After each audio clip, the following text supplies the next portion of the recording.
Assalamualaikum warahmatullahi wabarakatuh. Sistem perkembangbiakan pada hewan. Sistem perkembangbiakan pada hewan terbagi dua, yaitu secara generatif dan secara vegetatif. Perkembangbiakan generatif pada hewan terbagi menjadi tiga, yaitu ovipar, vivipar, dan ovovivipar. Di mana perkembangbiakan generatif yaitu perkembangbiakan didahului dengan peristiwa pembuahan, yaitu peleburan sel kelamin jantan dengan sel kelamin betina. Ovipar bertelur. Ovipar merupakan cara perkembangbiakan yang dilakukan pada hewan unggas, reptil, dan ikan, di mana setelah terjadi pembuahan, embrio yang dihasilkan akan tumbuh dan berkembang di dalam cangkang telur. Embrio tersebut akan mendapat nutrisi dari cadangan makanan yang ada di dalam telur. Beberapa ciri-ciri hewan ovipar yaitu tidak memiliki kelenjar susu dan tidak memiliki daun telinga. Contoh hewan yang berkembang biak secara ovipar ada kura-kura, burung, ayam, dan ikan. Yang kedua, vivipar, melahirkan. Vivipar merupakan perkembangbiakan yang dilakukan dengan cara melahirkan, di mana setelah terjadi pembuahan, embrio akan tumbuh dan berkembang di dalam rahim induk betina. Selama di dalam rahim induk betina, embrio mendapat makanan dari makanan yang diperoleh induknya melalui plasenta.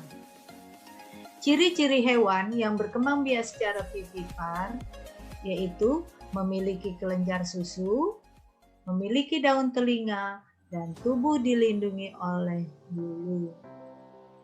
Hewan yang berkembang biak secara vivipar contohnya adalah kucing, sapi, dan ikan. Yang ketiga, ovovivipar, bertelur dan melahirkan. Di mana ovovivipar ini merupakan kombinasi dari vivipar dan ovipar. Setelah terjadi pembuahan, embrio yang dihasilkan tumbuh dan berkembang di dalam telur, tetapi tidak dikeluarkan dari tubuh induk. Dierami di dalam tubuh induk sampai menetas. Setelah menetas, akan dikeluarkan dari tubuh induknya. Hewan yang berkembang biak secara ovovivipar antara lain ular sawah, kadal, dan kuda laut. Sekarang kita masuk pada perkembangbiakan vegetatif. Perkembangbiakan vegetatif atau disebut juga aksesual, di mana individu baru tidak dihasilkan dari proses pembuahan, tetapi individu baru berasal dari bagian tubuh induk. Perkembangbiakan vegetatif ini terbagi menjadi tiga, yaitu tunas, fragmentasi, dan membelah diri. Yang pertama dengan tunas. Hewan yang berkembang biak dengan tunas ini biasanya tubuhnya kecil. Tunas kecil tersebut akan berpisah dari induk dan membentuk individu baru. Contoh dari kelompok Solenterata adalah hidra. Ini adalah gambar dari hidra, di mana dari bagian tubuh hidra akan muncul tunas baru. Dilihat di gambar, kemudian tunas setelah cukup waktunya dia akan melepaskan diri dari tubuh induknya dan membentuklah individu baru. Yang kedua, fragmentasi. Fragmentasi yaitu berkembang biak dengan cara memutus atau memotong bagian tubuh menjadi dua bagian. Kemudian tubuh yang terpotong akan membentuk individu baru. Contoh yang berkembang biak dengan cara ini adalah cacing planaria. Ini gambar daripada cacing planaria di mana dia memutuskan tubuhnya menjadi dua bagian dan tubuh yang terputus akan membentuk individu baru atau dia memotong secara 3 bagian dan bagian yang terputus akan juga membentuk individu baru.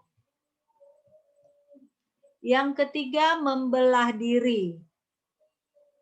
Membelah diri di sini bukan untuk membelah menjadi banyak atau membelah menjadi lebih besar, tapi dia membelah untuk berkembang biak.